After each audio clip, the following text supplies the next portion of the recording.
নমস্কার সকলকে স্বাগত। আপনারা দেখছেন দি বং অ্যাস্ট্রো ইউটিউব চ্যানেল। আমি আপনাদের সঙ্গে অ্যাস্ট্রোলজার ডক্টর নীলাদ্রি নারায়ণ বসু। আজকে আমরা উপস্থিত হয়েছি তুলা রাশির জাতক জাতিকাদের জন্য মে মাস 2025 সাল কেমন যেতে চলেছে। আসুন দেখে নেওয়া যাক। তবে সবার আগে ওম গং গণপতায় নমঃ, ওম নমঃ শিবায়। সকলে ভালো থাকুন, সুস্থ থাকুন। আর দৈনিক রাশিফল কিন্তু চলে এসছে, ফলে আপনারা একদিন আগেই অর্থাৎ আজকে সন্ধ্যাবেলা আগামীকালকে রাশিফল আপলোড হবে, সেই হিসেবে আপনারা কিন্তু আগের থেকেই প্ল্যান করতে পারছেন। চ্যানেল সাবস্ক্রাইব করে সঙ্গে থাকুন, না হলে তো দৈনিক রাশিফল মিস হয়ে যাবে। ফলে 30 দিনে 30টা রাশিফল এবং তার সঙ্গে সঙ্গে মাত্র 15 সেকেন্ডে পরের দিন কেমন যেতে চলেছে সেটা জেনে নেওয়ার জন্য সঙ্গে কিন্তু থাকতেই হবে। চলুন তাহলে শুরু করা যাক। তুলা রাশি জাতক জাতিকারা মে 2025 আপনাদের জীবনে নিয়ে আসতে চলেছে এমন কিছু রহস্য, যা একদিকে যেমন জীবনের পথ দেখাবে, অন্যদিকে তেমনই চ্যালেঞ্জের পাহাড়ের সামনেও আপনাদেরকে দাঁড় করাবে। এটা একটা বড় ব্যাপার। এই মাসে আপনি কারোর উপর ভরসা করবেন আর কাকে নিয়ে যাবেন ভবিষ্যতের পথে, এটাই হবে মূল প্রশ্ন। ফলে তুলা রাশি জাতক জাতিকাদের জন্য এটা কিন্তু একটা বড় বিষয়। একটি সম্পর্ক বা ব্যবসায়িক বন্ধন দুটোর মধ্যে কোনো একটিকে আপনাকে বেছে নিতে হবে, কারণ মে মাসের মাঝামাঝি এমন এক সন্ধিক্ষণে দাঁড়াবেন আপনি, যেখানে একটাকে বাঁচাতে গেলে আরেকটিকে হারাতে হবে। তাই সতর্ক থাকতেই হবে। কিন্তু অবশ্যই সকলের শুরুতেই বলবো গ্রহের পটভূমি। সেক্ষেত্রে বুধ থাকছে মেষ রাশিতে, যা আপনাদের রাশি থেকে সপ্তম ঘরে। তার পাশাপাশি 6ই মে কিন্তু এই গোচর হবে। 23শে মে আবার বুধ গ্রহ চলে যাবে কিন্তু বৃষ রাশিতে, অর্থাৎ আপনাদের রাশি থেকে অষ্টম ঘরে। 14ই মে বৃহস্পতির মিথুন রাশিতে প্রবেশ, যা আপনাদের রাশি থেকে নবম ঘর, এবং সেখানে উনি থাকতে চলেছেন। 14ই মে সূর্যের বৃষের রাশিতে প্রবেশ, আপনাদের অষ্টম ঘরে চলে আসবেন। সেই ক্ষেত্রে আপনাদেরকে সেই মতো ব্যবস্থা নিতে হবে।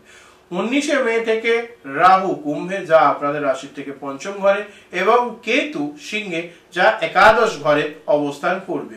ফলে এইগুলির ওপর বিশ্লেষণ যদি আমরা করি তাহলে পাবো বৃহস্পতির নবম ঘরে ভাগ্যের সহায়তা লাভ, গুরুজনদের আশীর্বাদ প্রাপ্তি হবার শুভ যোগ। বুধ অষ্টমে এবং সূর্য অষ্টমে, হঠাৎ সিদ্ধান্ত, হঠাৎ টানাপোড়েনের একটা সম্ভাবনা, পাশাপাশি চোখের সমস্যা হতে পারে, সতর্ক থাকবেন। রাহু গ্রহ পঞ্চমে, প্রেমে নতুন ঝড়, একাধিক সম্পর্কে জড়িয়ে পড়ার বড় সম্ভাবনা দেখা যাচ্ছে তুলা রাশির জাতক জাতিকাদের জন্য।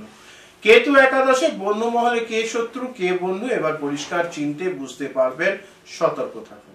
চলে আসবো এরপর অবশ্যই এমন একজন আশা অপেক্ষা আপনারা করছেন, যিনি আপনাকে প্রথমে সন্দেহজনক ভাবে দেখবেন, কিন্তু তিনিই হতে পারেন আপনাদের পরবর্তী জীবনের গাইড। যদি এই ধরনের মানুষ অলরেডি আপনাদের লাইফে এসে গেছেন, কমেন্টে লিখতে ভুলবেন না পেয়েছি, আর যদি না এসে থাকে তাহলে লিখুন পাইনি। চলে আসবো এরপর কেরিয়ার নিয়ে আলোচনায়। কেরিয়ারের ক্ষেত্রে যারা ব্যবসায়ী, হঠাৎ একটি চুক্তি জীবন বদলে দিতে পারে, ফলে অবশ্যই তার জন্য মুখিয়ে থাকুন, অ্যাক্টিভ থাকুন। চাকুরিজীবীরা নতুন প্রজেক্ট, নতুন দায়িত্ব নেওয়ার একটা সম্ভাবনা কিন্তু আপনাদের উপরে দেখা যাচ্ছে, ফলে সেই দায়িত্ব যাতে সম্মানের সঙ্গে কমপ্লিট করতে পারেন সেই মতো কিন্তু আপনাদেরকে একটু চেষ্টা করতে হবে। যারা সরকারি পরীক্ষা বা চাকরির চেষ্টা করছেন, মে মাস তাদের জন্য অত্যন্ত ফলপ্রসূ হতে চলেছে এবং আপনাদের পরিশ্রম হঠাৎ করেই সাফল্য এনে দেবে। অবশ্যই সেটি মাথায় রাখুন, আপনাদের জন্য ভালো সুযোগ। বৃহস্পতির নবম ঘরে উপস্থিতি, বিদেশে কাজের সুযোগ বাড়বে, এবং তার পাশাপাশি 18 থেকে 28শে মে অফিসে কেউ গোপনে আপনার ভাবমূর্তির ক্ষতি করবার চেষ্টা করবে। আপনাদের জীবনে কর্মজীবন নতুন কিছু শুরু করার ভাবনা কি চলছে? তাহলে লিখুন হ্যাঁ, আর যদি চলছে না তাহলে লিখুন না। অর্থাৎ কর্মজীবনে নতুন কিছু প্ল্যানিং যদি চলে তাহলে হ্যাঁ লিখবেন কমেন্টে, আর নালে লিখবেন না। আচ্ছা, চলে আসবো এরপর আর্থিক বিষয় নিয়ে আলোচনা। আর্থিক প্রাপ্তির ক্ষেত্রে দেখছি যেটা হঠাৎ পুরনো কোনো বন্ধক বা ঋণ পরিশোধ হয়ে যেতে পারে, খুব সুন্দর যোগ। ভাই বোনের মাধ্যমে কোনো আর্থিক সহযোগিতা এটা আসতে চলেছে। অষ্টম ঘরের গ্রহ ইন্স্যুরেন্স, এমার্জেন্সি ফান্ড তৈরি রাখবার জন্য খুবই জরুরি, অবশ্যই বিষয়টা মাথায় রাখুন। আয় যেমন বাড়বে, পাল্লা দিয়ে কিন্তু ব্যয়ও বাড়তে চলেছে, তাই অবশ্যই সতর্ক থাকুন এবং খুব বাজে খরচা করার থেকে বিরত থাকুন, এটা আপনাদের জন্য ভালো ফলাফল এনে দেবে। চলে আসবো এরপর বিশেষ যে বিষয়টা নিয়ে আলোচনায়, সেটা হচ্ছে আপনার মানিব্যাগ থেকে এমন একজন ধার নিয়েছে যার কথা আপনি হয়তো ভুলেই গিয়েছেন। মে মাসে সে নিজেই আপনাকে কিন্তু টাকা ফেরত দেবে, ফলে অপেক্ষায় থাকুন এবং সম্ভব হলে তাগাদায় রেগে পড়ুন, অবশ্যই ভালো ফলাফল পাবেন। চলে আসলো প্রেম এবং সম্পর্ক নিয়ে আলোচনায়। রাহু পঞ্চম ঘরে, ফলে প্রেমে জেদ, ভুল বোঝাবুঝি এগুলো হওয়ার সম্ভাবনা রয়েছে। কারোর প্রতি আকর্ষণ কিন্তু কমিটমেন্টে ভয়, এটা একটা বড় বিষয় আগামী দিনে হতে চলেছে। বিবাহিতদের মধ্যে সন্দেহজনিত সমস্যা বাড়তে চলেছে। পরিবারে বাবা মায়ের সঙ্গে মতানৈক্য হঠাৎ করে একটা বড় আকার ধারণ করতে পারে, সতর্ক থাকুন। প্রেমে পুরনো কেউ ফিরে আসবে, এবার আপনার ডিসিশন সেটার সঙ্গে নিয়ে এগিয়ে যাবেন না সেখানেই শেষ করে দেবেন, এটা মাথায় রাখুন।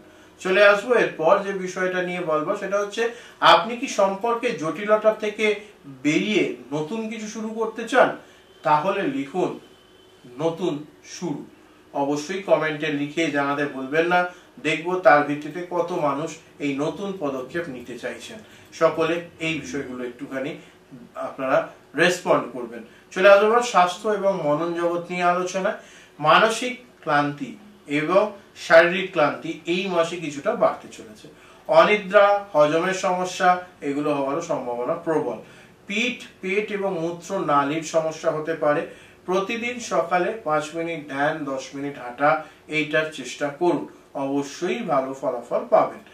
রাহুর প্রভাব কাটাতে কালো তিল জলে ভিজিয়ে শনিবার অবশ্যই কোনো প্রবাহিত নদীতে বাহিত করে দিন, অবশ্যই ভালো ফলাফল পাবেন। এবার বলবো যেটা এই মাসে আপনি যদি শুধু একটা অভ্যাস বদলান তাহলেই কিন্তু আগামী 6 মাস আপনি অন্য মানুষ হয়ে উঠবেন। আচ্ছা, খেয়াল করে বলুন তো কোন অভ্যাস আপনার নিজের জন্য খুব ক্ষতিকর মনে হয়, যেটা আপনি ত্যাগ করতে চান, অবশ্যই লিখুন কমেন্টে।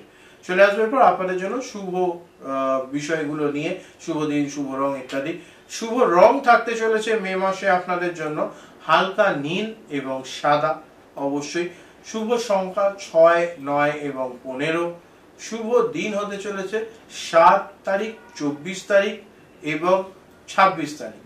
আপনাদের জন্য বিশেষ প্রতিকারের কথায় যদি আসি, প্রতি শুক্রবার দুধে জাফরান মিশিয়ে মা লক্ষ্মীর আরাধনা করুন, নিশ্চিত ভালো ফলাফল পাবেন। প্রতিদিন সকালে অর্ধেক মিনিট আয়নায় নিজের চোখে তাকিয়ে বলুন, আমি প্রস্তুত, আমি লড়াইয়ের জন্য, অবশ্যই যে কোনো ধরনের লড়াই আমি প্রস্তুত রয়েছি, এটা প্রত্যেকদিন সকালে নিজেকে বলুন। প্রতি বুধবার সবুজ রঙের কিছু বস্ত্র পরিধান করুন, অবশ্যই ভালো ফলাফল পাবেন। এগুলো মাথায় রাখুন, নিশ্চিত আপনাদের জন্য ভালো হবে।